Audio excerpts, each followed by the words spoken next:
మీకుండే ఎటువంటి గ్రహ బాధలైనా గృహ బాధలైనా శాశ్వత పరిష్కారం కోసం సంప్రదించండి Srinivasa Jyothishalaya. Hi viewers, welcome to our channel. ప్రస్తుతం మనతో పాటు దాము బాలాజీ గారు, సీనియర్ జర్నలిస్ట్ ఉన్నారు. వారితో ఒకసారి మాట్లాడదాం. సార్ నమస్కారం. సార్ కూకట్పల్లిలో మహిళను రీసెంట్ గా చంపేయడం మనం చూసాం. నిందితుల్ని పట్టుకున్నారు పోలీసులు. జార్ఖండ్ లో అరెస్ట్ తీసుకొచ్చినట్టుగా కూడా నిన్న ప్రెస్ మీట్ పెట్టారు. అయితే ఇప్పుడు ఆమె హత్యకు సంబంధించి ఒక న్యూస్ చక్కర్లు కొడుతుంది. రోల్డ్ గోల్డే కారణం అని చెప్పేసి, అంటే ఆమె రోల్డ్ గోల్డ్ ధరించడం వలన అది దొంగతనం చేయాలని చెప్పేసి వాళ్ళకి కోరిక పుట్టడం, కాకపోతే వాళ్ళకి తెలియదు అది ఒరిజినల్ అని చెప్పేసి. సో ఇటువంటి రోల్డ్ గోల్డ్ వల్ల కూడా ప్రాణాలు కోల్పోతున్నాయి, వీటిని ధరించడం కూడా ప్రమాదకరం అన్నట్టు కూడా మాట్లాడుతున్నారు. సో దీనికి మీరేం చెప్తారు సార్? ఇది రోజు రోజుకు కొన్ని కొత్త విషయాలు దీంట్లో బయటకు వస్తున్నాయి. రేణు అగర్వాల్ హత్య కేసులో కూకట్పల్లిలో స్వాన్ లేక్ అపార్ట్మెంట్ లో జరిగింది. దీంట్లో ఇప్పుడు కొత్త యాంగిల్, ఇది అందరూ తెలుసుకోవాల్సిన యాంగిల్. దీని నుంచి గుణపాఠం నేర్చుకొని జాగ్రత్తగా ఉండాల్సిన ఒక కోణం అయితే కనబడుతుంది. అదేంటంటే రోల్డ్ గోల్డ్ వల్లనే ఈమె హత్య జరిగింది, రోల్డ్ గోల్డ్ పెద్ద ఎత్తున ఇంట్లో పెట్టుకోవడం వల్లనే ఈమె హత్య జరిగింది అనేది ఇప్పుడు పోలీసులు, ముఖ్యంగా ఆయన మహంతి చెప్పాడు, అవినాష్ మహంతి సిపి. సో ఆయన ఏం చెప్తున్నాడంటే ఇది ఎందుకు జరిగింది అనే దానికి బేసిక్గా ఏంటంటే మనం ఆల్రెడీ చెప్పుకున్నాం. కలకత్తాకు సంబంధించి ఒక మానవర్ అనే ఏజెన్సీ ద్వారా ఇక్కడ పని వాళ్ళని పిలిపించుకుంటున్నారు. వీళ్ళు నార్త్ ఇండియన్స్ వాళ్ళే, ఈ అగర్వాల్ బ్యాచ్. వీళ్ళ హస్బెండ్ రాకేష్ అగర్వాల్కి ఒక ఫతేనగర్లో ఒక స్టీల్ షాప్ ఉంది.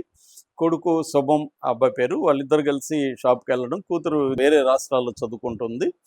సో ఈమెకి పని మనిషి, అంటే వంట మనిషి కావాలి, ఇంట్లో పనులు వంట అన్నీ చేసే ఒక పర్మనెంట్గా మనిషిని పెట్టుకోవడానికి వీళ్ళు ఇంతకుముందు కూడా పెట్టుకునేవాళ్ళు. వాళ్ళు ఇప్పుడు సరిగా పనిచేయకి వెళ్ళిపోయిన తర్వాత వీళ్ళు పెట్టుకోవాలని మళ్ళీ కలకత్తా ఏజెన్సీని కాంటాక్ట్ చేశారు. ఇక్కడ రోషన్ అనే ఒక కుర్రవాడు, వీళ్ళది 13th ఫ్లోర్ అయితే 14th ఫ్లోర్లో పనిచేస్తుంటాడు.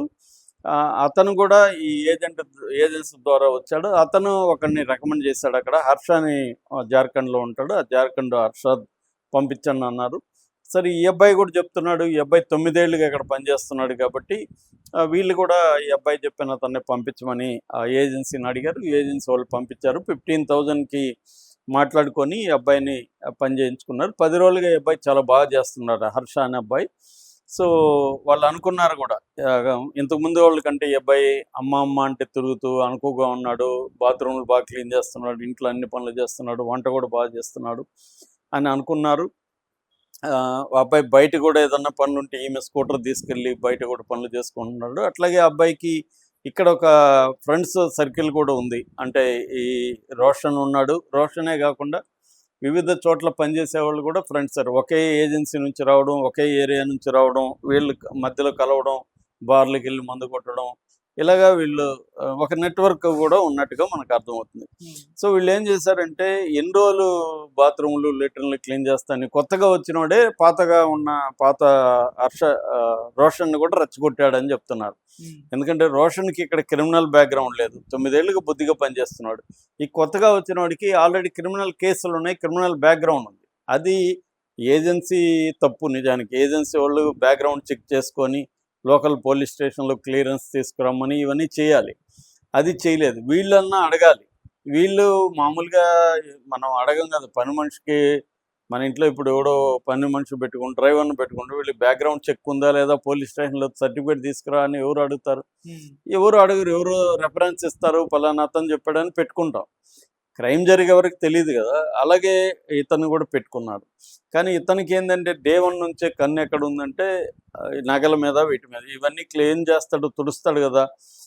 వీళ్ళింట్లో రోల్డ్ గోల్డ్ నగలు ఎక్కువ ఉన్నాయి. ఒరిజినల్ గోల్డ్ అయితే 3 తులాలు ఎంతో ఉన్నాయి, కానీ రోల్డ్ గోల్డ్ ఒక 10 తులాలకు పైన తెచ్చి పెట్టుకున్నారు వాళ్ళు, అవి ఎక్కడికైనా వేసుకోపోవడానికి. అంటే ఈ మధ్యకాలంలో రోల్డ్ గోల్డ్ కూడా ఎలాగా ఉందంటే గోల్డ్ లాగే అనిపిస్తుంది చాలా మనకి. ఇప్పుడు నాకైతే తెలియదు చూస్తే, ఇది గోల్డా రోల్డ్ గోల్డ్ అని నేనైతే చెప్పలేను. మరి ఎవరు చెప్పగలుగుతారు తెలియదు. అంటే టెస్ట్ మామూలుగా ఇప్పుడు మనం బ్యాంకులోనో లేకపోతే ఎక్కడో పాన్ చేయడానికి, కుదవబెట్టడానికి వెళ్తే కూడా వాళ్ళు కూడా ఇట్లా చూసి చెప్పారు. వాళ్ళు మొత్తం చెక్ చేసి టెస్టులు చేసి దాన్ని రాసి ఇవన్నీ చేసి కదా ఇది గోల్డా కాదా చెప్తారు. ఎవరికి కూడా చూడగానే ఎట్లా చెప్పేస్తారు. అలాగే వీళ్ళు ఏమనుకున్నారు, ఈ అబ్బాయి అనుకున్నారు. ఇప్పుడు అడగరు కదా, ఏమమ్మా ఇది గోల్డా రోల్డ్ గోల్డ్ అని ఆమెను అడగరు కదా. సో వాళ్ళు ఏమనుకున్నారు, గోల్డే అనుకున్నారు. పైగా వీళ్ళు రిచ్, పెద్ద స్టీల్ సామాన్ల షాప్ ఉంది కాబట్టి వీళ్ళది గోల్డే ఉంటుందని నమ్మారు. సో గోల్డ్ ఎక్కువ ఉంది కాబట్టి ఇది ఎత్తుకుని వెళ్తే ఒక్కసారి లైఫ్ టైం సెటిల్మెంట్ అవుతుందని హర్ష అనుకున్నాడు. రోషన్కి చెప్పాడు. రోషన్ కూడా బాగానే ఉంది ప్లాను, 9 ఏళ్ళుగా పనిచేసి కూడా మనకి పెద్ద శాలరీలు ఏం పెరగలేదు ఇక్కడ, ఎన్ని రోజులు టాయిలెట్ల క్లీనింగ్లో బతకాలి అని వాళ్ళ పాయింట్ ఆఫ్ వ్యూలో వాళ్ళు అనుకున్నారు. సో ఈ రోల్డ్ గోల్డ్ని చూసి గోల్డ్ అనుకొని వాళ్ళు ఏం చేశారంటే ఈమెని ముందుగా అందరూ ఆ రోజు వీళ్ళ తండ్రి కొడుకులు వెళ్ళిపోయినాక ఒక ఈ ఆఫ్టర్నూన్ లంచ్ తర్వాత ఒక 3:30 ప్రాంతంలో వీళ్ళిద్దరూ వెళ్ళి ఆమెను పట్టుకొని కట్టేశారు. కట్టేస్తే ఆమె గట్టి గట్టి కేకలు పెట్టడం అవన్నీ చేస్తుంది. కొట్టి కుక్కర్ మూత ఉంది కదా దాంతో కొట్టారు. అప్పటికే ఆమె అరుస్తుంది. ఆమెను ఎక్కడెక్కడ వాళ్ళ దగ్గర లాకర్స్ ఉన్నాయి, ఆ లాకర్ కోడ్ ఉంది, ఆ కోడ్ చెప్పమని బెదిరించారు. ఆమె చెప్పలేదు. చెప్పకపోయేసరికి అక్కడ కత్తెర, చిన్న కూరగాయ కోసే నైఫ్ ఉంటే ఆమెని గాయపరచడం, కోయడం మొదలుపెట్టారు. బాడీ మీద అంతా కోసి చెప్పమని. ఆమె పెనుగులాడుతుంది, గట్టి గట్టిగా అరుస్తుంది, హెల్ప్ అని అడుగుతుంది, కాపాడండి అని అరుస్తుంది, బచావ్ అని. దాంతో వీళ్ళకి ఇంకా ఈమె దీనివల్ల డేంజర్ అనుకొని ఆమెని గొంతుల్లో అక్కడక్కడ పొడిచి చంపేసి రోల్డ్ గోల్డ్ పెద్ద ఎత్తున తీసుకున్నారు, బ్యాగ్లో వేసుకున్నారు. డబ్బులు ఒక 50,000 ఎంతో ఉంటే డబ్బులు కూడా తీసుకొని వీళ్ళ కెమెరాలు అవన్నీ ఉన్నాయని తెలుసు. సీసీటీవీలు వీళ్ళ అపార్ట్మెంట్లలో కంపల్సరీ. అందులో ఇది గేటెడ్ కమ్యూనిటీ కాబట్టి సెక్యూరిటీ బాగానే ఉంటుంది. కాకపోతే ఏంటంటే ఇక్కడ పనిచేసే వాళ్ళు చేసినప్పుడు బయట నుంచి అంటే వాళ్ళు సెక్యూరిటీ టెస్ట్ చేసి ఎవరు ఏంటి ఓనర్లకు ఇన్ఫామ్ చేసి పలానా వాళ్ళు వచ్చారు పంపించమంటారు, పంపిస్తారు. కానీ వీళ్ళు ఇళ్లలో ఉండేవాళ్ళు కదా ఆల్రెడీ. సో వీళ్ళు పైగా బయటికి రెగ్యులర్గా వెళ్తుంటారు. ఈమె స్కూటర్లోనే వాళ్ళు తెలివిగా ఏం చేశారంటే వాళ్ళు వెళ్ళారు. వాళ్ళ పాయింట్ ఆఫ్ వ్యూ ఏంటంటే కెమెరాలు చూస్తే మనమే చేసామని తెలుస్తుంది. తెలిస్తే ఏం జరుగుతుంది, మనం నార్త్ ఇండియాకి వెళ్ళిపోతాము, అక్కడ ఎస్కేప్ అయిపోతామని వీళ్ళ ప్లాన్.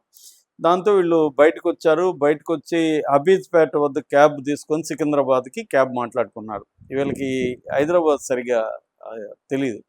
ఆ అబ్బాయి కూడా 9 ఏళ్ళుగా ఉన్నాడు కానీ ఆ ఏరియాలు తప్ప మొత్తం తిరిగింది లేదు.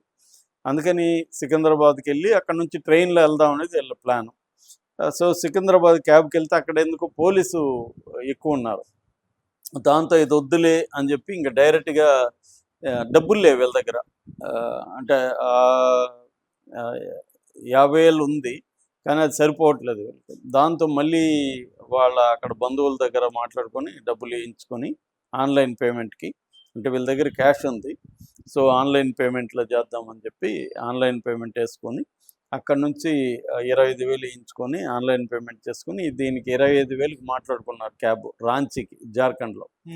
సో జార్ఖండ్కి వెళ్ళారు. అక్కడ వీళ్ళకి ఒక రాజు వర్మ అని వీళ్ళ ఫ్రెండ్ ఉన్నాడు, 19 ఏళ్ళు. సో అతను వాళ్ళకి అక్కడ ఆశ్రయం ఇవ్వడం, అక్కడ వాళ్ళు ఉండడం ఇవన్నీ జరిగింది.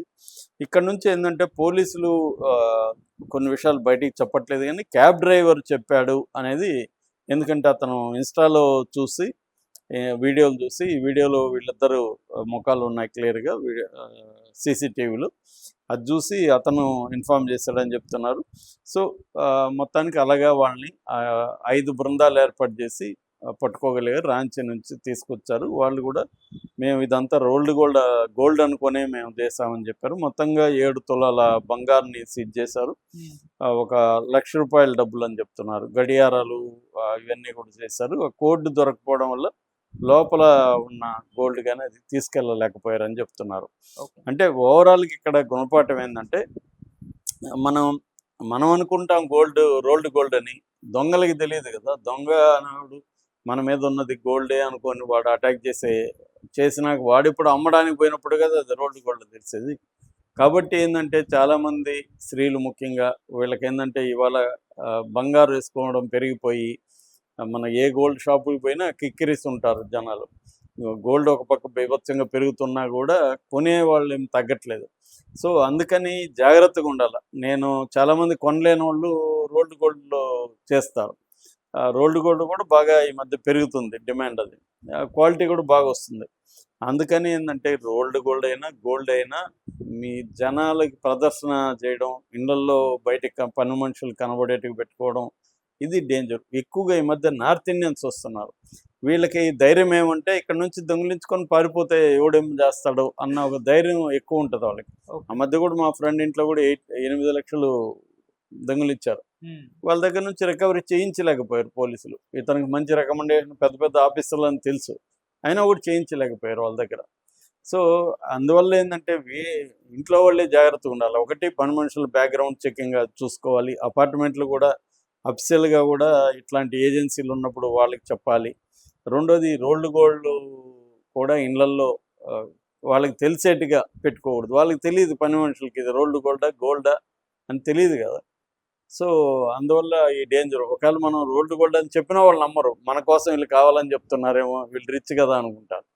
సో అందువల్ల దీని నుంచి ఏంటంటే పని మనుషులకి తెలిసే విధంగా డబ్బులు కానీ, గోల్డ్ కానీ, రోల్డ్ కానీ, వెండి కానీ, ఏదైనా విలువైన వస్తువులు వాళ్ళకి ఇంట్లో ఉన్నాయని తెలిసే విధంగా ప్రదర్శించడం అనేది danger. Okay sir, thank you so much.